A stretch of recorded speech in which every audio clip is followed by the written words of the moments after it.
And welcome everyone. I'd like to offer a warm welcome to Dr. Mala Kaul, who was born into a family of ardent Swami devotees from the 1960s. She grew up visiting Puttaparthi as a little girl, and Swami has blessed us and guided her through in Puttaparthi, which I've always loved to hear. She's married into a Sai family as well and has 3 children. Professionally, she's a physician with a master's degree in clinical health science from Duke University. She's also the medical director of rheumatology for the Piedmont Healthcare System and an adjunct professor of rheumatology at Duke University. She's been part of our SSE teaching program here in Atlanta and has been part of the pre-SSE teaching team for the past 6 years. Before I welcome Sister Mala up here, I just want to give a small little Swami story. Mala was my welcome wagon to Atlanta, Georgia. When we were looking at jobs here at Piedmont, our HR director said, hey, there's this other physician family you should talk to. They might be able to fill you in on what it means to work for Piedmont. And so I called Mala one evening and we were chit-chatting and she said, why don't you come over for dinner on Sunday? And I said, that sounds perfect, but I have my spiritual devotional program on Sundays. I'll come after that. And she said, what spiritual devotional program? And I said, I'm part of the Sai Baba Center. I'm going to go visit the Atlanta Sai Center before we accept this job. And she said, I'll be there. I'm a Sai devotee, Sai Dom sister, So she was my first Sai sister here in Atlanta. And so I find that very heartwarming and a reminder to how small our Swami family is, traveling from North Carolina to Atlanta to Lincoln, Nebraska at the time. So I think it's just amazing how Swami links us all together with such divine timing in ways that we never know what's happening in the background, but it always happens for the good. So with that, I'd like to welcome Sister Mala up here. Thank you.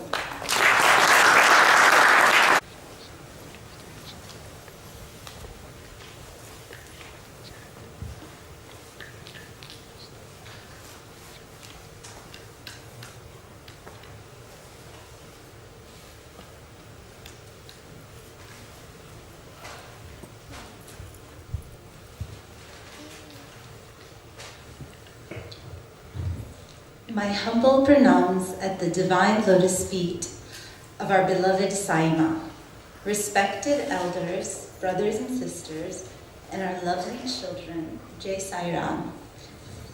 Thank you, Brother Raghuveer, for asking me to come and speak today. I always have a lot of things going on, and initially there was some hesitation in my heart about would I be able to find time to do justice to be able to speak to all of you today on this amazing day where we have Ladies' Day, actually on Ladies' Day, and we get to celebrate it. A day where all our children, SSE children, are going to be performing for you later. They've been working so hard to make this offering for you. And then I reflected on it and realized that Swami always does this to me. He puts things in front of me when I think I just can't take any more things on my plate, and then he guides me through it. And such was the case with this, because this gave me an opportunity to actually sit and reflect and think about so many things that I hadn't been able to think about in a long time. So thank you so much for giving me that chance. So as Brother Raghuveer mentioned, my grandfather, my maternal grandfather, was the first person to bring Swami into our family. And back in the 1960s, he brought a picture of Swami home to my grandmother. And from that moment, I could say that the rest was history.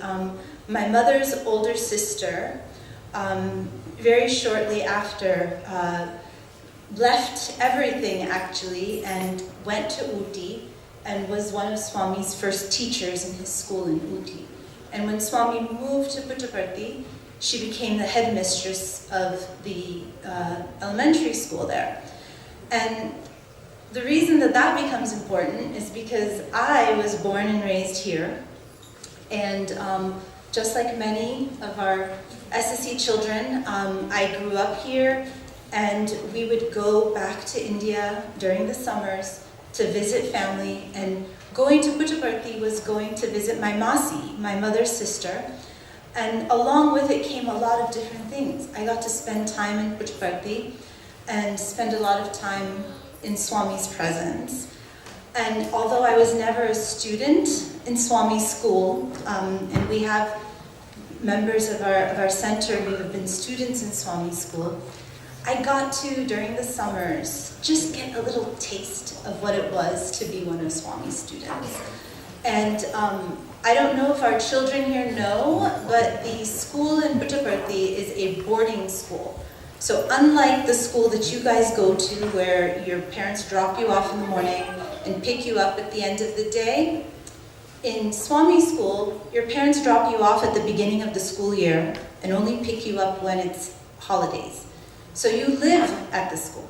And the teachers, like my mom's sister, my aunt, and all the dedicated ladies there, devote their time to taking care of the children and being their moms while they're away from their parents. And you know, it was a very inspiring time. And when I would come back from spending time in Puttaparthi, I would always be faced with the reality of this world that I came to, which was very, very different than what I was seeing there. School was different. The way people carried themselves was different. And as I went along in high school, the question I'm sure a lot of our SSC kids get, a lot of aunties and uncles will stop and ask you, what do you want to be when you grow up? What do you want to be, right?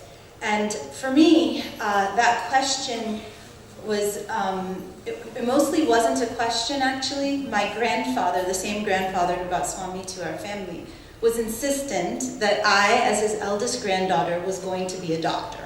There really wasn't a choice in the matter in his mind.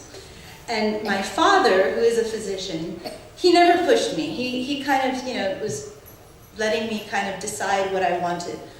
But my grandfather, an ardent devotee of Swami, I'm pretty sure spent a lot of time praying to him to make sure that I became a doctor, because it was one of his wishes. And when I was applying to college, I know a lot of you, we have our group 4, some of our group 4s here, in the process of applying to college, I was faced with the option of choosing to do something called a 6-year med program, which was basically signing me up to be a doctor right after high school. So not really getting much of wiggle room to get out of it if I got in. And I was a little scared because it's very competitive. And at the time I wasn't sure, is that really what I want to be? I was 17. I wasn't sure. I saw my dad working so hard. I wasn't sure. And but I applied to the program, and the night before the results came out, or the admission letters came out, Swami came in my dream, and he blessed me in the dream, and he said to me that essentially that nothing to worry, like this is what you're supposed to do. And from that moment, it became very clear that this wasn't my choice in what I was going to become. This was what he wanted for me. This is what he willed for me, to be a doctor. And so the next morning, I didn't know this at the time, but the next morning I woke up and in the mail was the letter, and I'd gotten into this program. And fast forward a few years, I finished medical school, and again, in Swami's way, he made it happen that last year of medical school, the parents started talking, and Prashant came on the scene. And Prashant had been, my husband had been born and raised in London, but also had a similar upbringing, just like me. He would go back to Puttaparthi during the summers and other times, and mom and dad were very, very active in the Sai organization in London, creating the Bal Vikas program, and he grew up with that. And so we get married. Swami blesses us before the marriage, after the marriage, and then life gets really busy. For about 4 or 5 years, we're in residency, we're training, fellowship training, and there isn't time really to go back. We haven't gone to Puttaparthi in a long time. Aditya, our oldest, son who's here in the SSC program too, he's born. And then in 2010, I'm expecting our daughter, Tara, who's now 11 years old. It's 2010. And all of a sudden, there's this sudden urge that we need to go to Puttaparthi. We absolutely have to go. And I am a very risk-averse person, and expecting a baby, I'm a medical doctor, I always think about the worst thing that could happen, traveling all the way to India.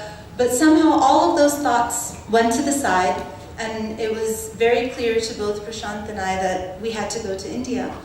And we went to Puttaparthi, and Swami in person blessed us, blessed Aditya, and it was again his reminder, because within a few months from that he took Samadhi, and he was pulling me there, he was calling us there for one final reminder in his physical form that he was there for me in the whole process. And then, as Sister Shanti mentioned, this network of Swami, how he brings us together. We were living in North Carolina, and about 6 years ago, really out of nowhere, this opportunity came to come to Atlanta. And we thought this idea came in March, and by August of that year, we were living in Atlanta. Not only living in Atlanta, but we were living minutes from this center. We lived just a few minutes away.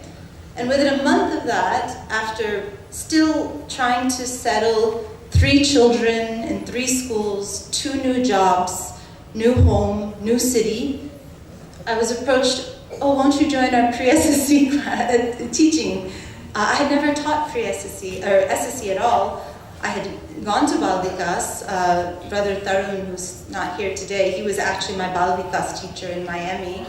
But I hadn't taught it, and so I was brought into the center 6 years ago, and it's been such a blessing for our children and for us to be part of such a lovely and loving center. And again, it's always been Swami's wish guiding me from a little girl until now in these ways.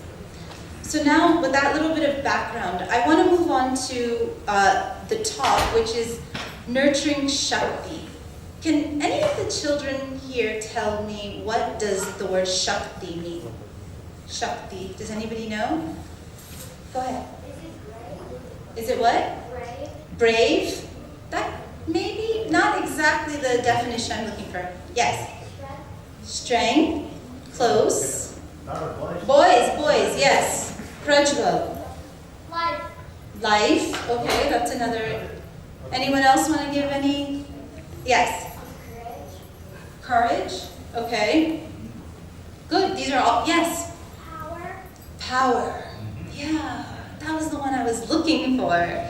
Good job. Power and energy is often what is the definition of the word shakti.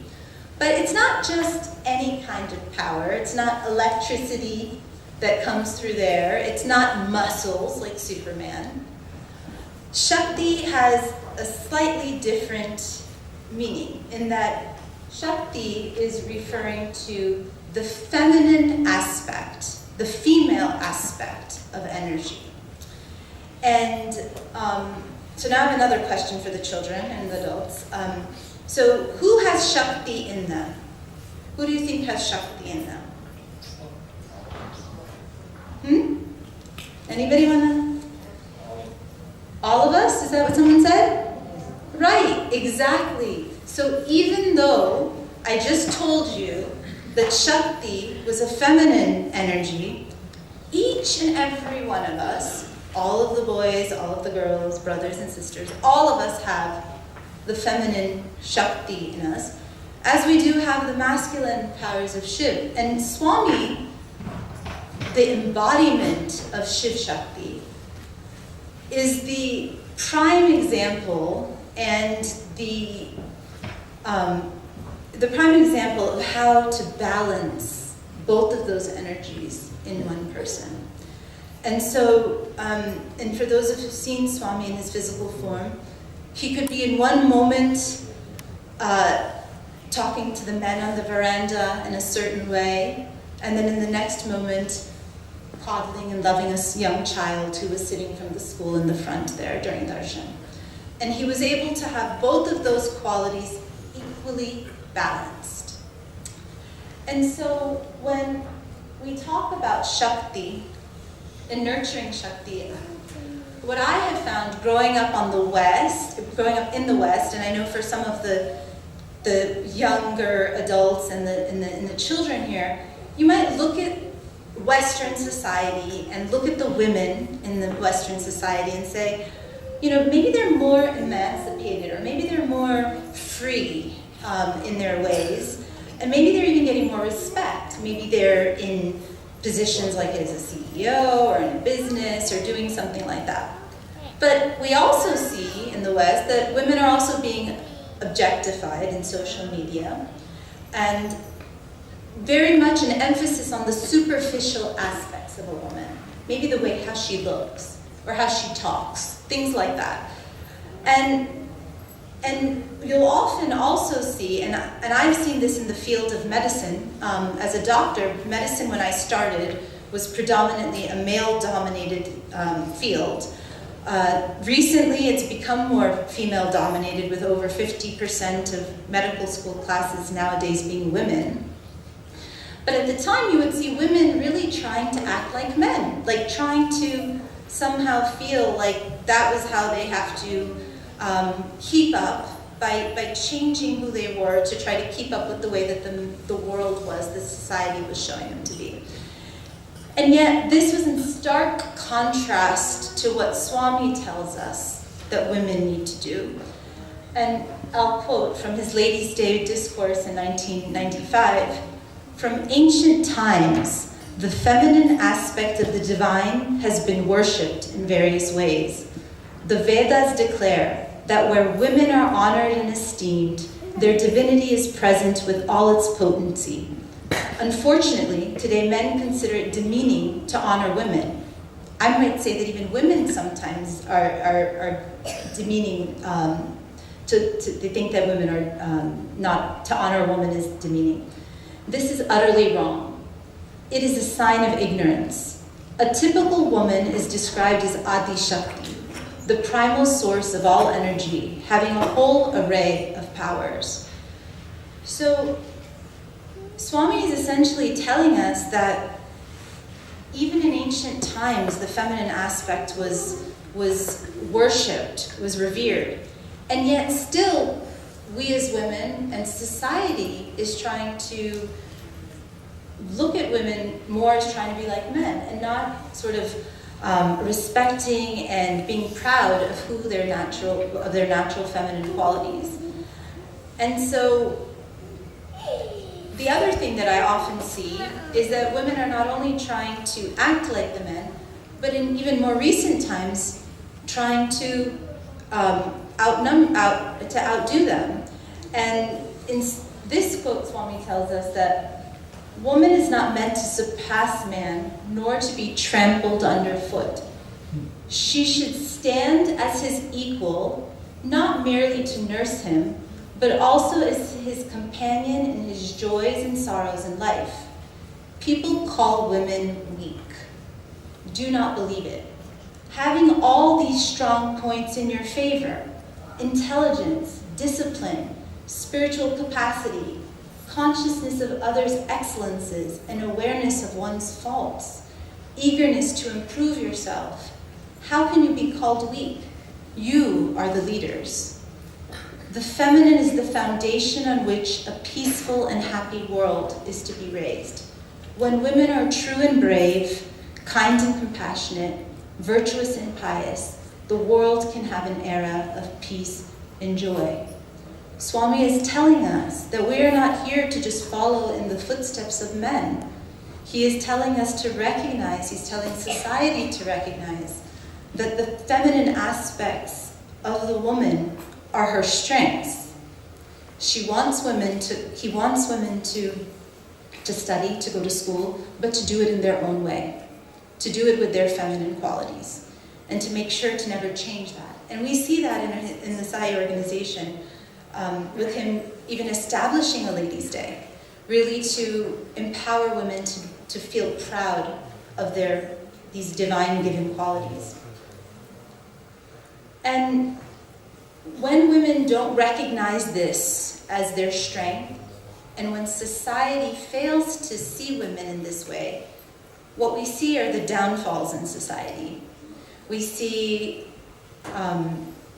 women not necessarily embracing their roles as a mother and other roles that as their duty.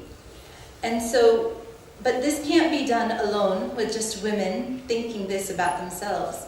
Swami is telling us that all of us together, brothers, sisters, have to work to help nurture this shakti in ourselves and in society. The other topic that I wanted to talk about was related to modesty. And this I'm directing a little bit more to our SSC students and the YAs, in that, when I first was reading some discourses that Swami says about women and modesty, it made me pause, it made me stop and think, why so much emphasis on modesty? And at first glance, the word can sometimes be construed as maybe being somehow old-fashioned or maybe not with the times to think of modesty. But this quote from Swami, I think, summarizes what he's really meaning by the word modesty. So in his words, modesty is essential for women. And he defines it as humility, purity of thought and manners, meekness, surrender to high ideals, sensitivity, sweetness of temper. The peculiar blend of all of these qualities is modesty. It is the most invaluable of all jewels for women. The modest woman will ever keep within limits through her innate sense of propriety. She becomes automatically aware which behavior is proper and which is improper. She will stick only to the virtuous deeds and behavior. Honor and praise come to her unasked and unnoticed.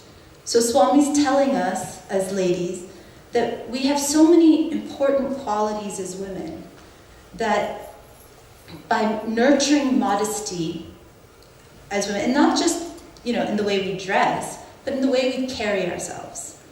With that, we can bring on even more respect, bring ourselves higher in our place in society and as leaders. And even more importantly, it stops the distractions.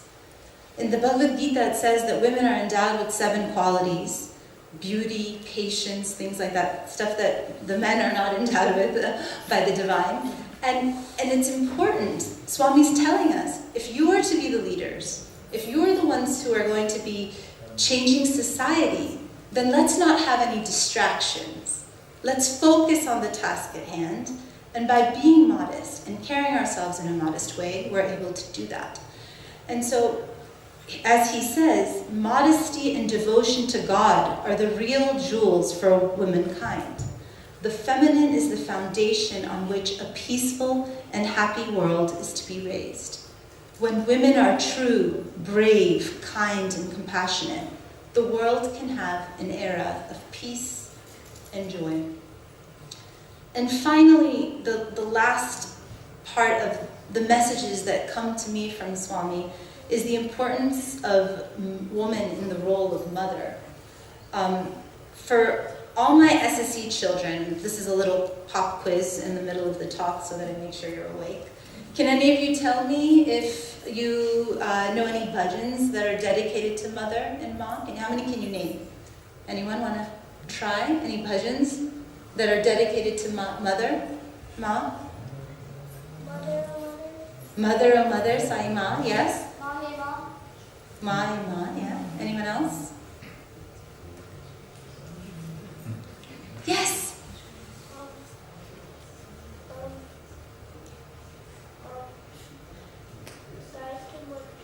Gayatri Mantra. Oh, Adidragav, that is excellent. That is actually the most important. That's not a bhajan, that's a shloka. Remember we learned the difference in class? But that is excellent, yes. The Gayatri mantra is also, we'll definitely count that as Mother Gayatri. Yes. Devi Bhavani Ma. Devi Bhavani Ma. Yes. I know there's more. Yes. Jagadeshwari Dayaka. Jagadeshwari. Yes. Dayatara Ma. Yes. Anyone else? Girls? I think we got a lot of them. Yeah? Okay, everybody's still awake. Good. Okay. So for me, we obviously, so many bhajans about Ma, mother, and that role as mother. And again, something uniquely only given by God to us women, to be a mother. And for me, when I think about Swami's messages about mother, the honor he placed on Ishvara Ma, it also reminds me that, my MD, my mothering degree, is actually probably more important than my medical degree. Because what he teaches me is that as the mother, we are nurturing the future society. And so to ever feel that that role is not more important or as important as a professional role, I think, is really underestimating the value of what we do as mothers. And so he says, motherhood is the most precious gift of God.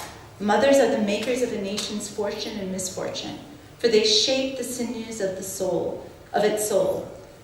As the mother, so the progress of the nation. As the mother, so the sweetness of culture. The mother is the pillar of the home, of society, of nature, and so of humanity itself. Mothers must know the secret of mental peace, of inner silence, of spiritual courage, of contentment, which is the greatest wealth and which gives lasting joy. And for so many of my sisters who are mothers and working and doing, what a strong message our Sai Ma is giving us. Women are the makers of the home, the nation, the world. You are the mothers who shape the generation, so you must enshrine in your hearts the spiritual urge towards light and love, wisdom and bliss. He's put so much emphasis on this, and yet, when we look at society, we've kind of almost completely forgotten the importance of this role. We're educating our daughters, we're having them go to professional schools, but this role as the mother, he's telling us how important it is and how it cannot be forgotten. But he's also telling us that, ladies, you have all the qualities that allow you to go and do the professional job, but also be the mother. You are gifted with that. And so we are the ones who can do both. And so finally, I just wanted to spend just a couple minutes honoring the 3 mothers in my life that have been crucial to who I am. The first is Munni Kaul. That's my mother's sister, my Masi. You can see in this picture, she's the young lady whose eyes are just focused on Swami. In this picture, actually, are very, very dedicated women and teachers who I spent a lot of time with growing up. The warden auntie, the kitchen auntie, and all the people who have nurtured Swami's children in his school over the years. And she, to me, represents the feminine quality of sacrifice. She wouldn't leave Puttaparthi, and still doesn't leave, unless she had Swami's permission. Never. And that's why we always traveled to her. She never left. And even to this day, she, even without his divine presence, his physical presence there, she is working tirelessly day and night, taking care of the children, along with all the wonderful teachers there. And so she's always been a role model for me. And then these 2 mothers. So the mother on your left is Geeta Shaker. She's Muni's younger sister, and she's my birth mother. And she's the embodiment of love and positivity and just immense faith in Swami. And her faith has been so inspiring to me because it's just, it's infectious about everyone around her. because it breeds this positivity. Nothing can ever go wrong because Swami's taking care of it, literally, all the time. And so, everything will be hectic. No, Swami is there, Baba's with you, it'll be fine. And so she really sacrificed a lot. She's one of the most resourceful women I know, but my father was a full-time physician, and she dedicated her life to raising my sister and I. And so I'm, forever indebted to her because she had an MD, a mothering degree beyond anyone. And then finally, the mother on the right, who is Dr. Shibni Kaul, who's here, sitting here. And she is my mother by marriage. And I'm going to get emotional because I love her so much. She epitomizes sacrifice. Sacrifice and patience. I don't know of a more patient woman than Mommy. She is the pillar and the reason. People ask me so many times, how do you do it all? How are you doing the doctor, the children, the house? I said, and to be honest, it's because of her. We are a team together. We do everything together. We make sure that the children, the home, and everything is taken care of. And she is my biggest supporter. And so I'm so grateful to her, and so grateful that Swami gave me her as my mother, because she is so special. And so finally, I want to close with Swami's quote, which I think is really appropriate because today is Ladies' Day. As today is a sacred day dedicated to women, they should change themselves and help to change the men and the children.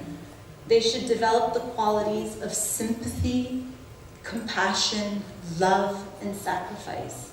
Study the lives of our great women who are models of patience, fortitude, compassion, and sacrifice. I desire that you should take up the reins of leadership and bring peace and prosperity to the nation by leading ideal lives. If we want to move into the golden age that Swami has spoken about, if we want to experience divinity at its fullest, then we must learn to treat the feminine energy, this shakti within all of us, with the utmost respect. We must encourage the quality of modesty amongst ourselves and continue to honor and support the role of mother in our society. We must continue to encourage ladies to redefine themselves in a way that our Swami wanted, and realize that this is done both together, by both men and women, brothers and sisters, with balance and harmony to our world. Jai Sai Ram.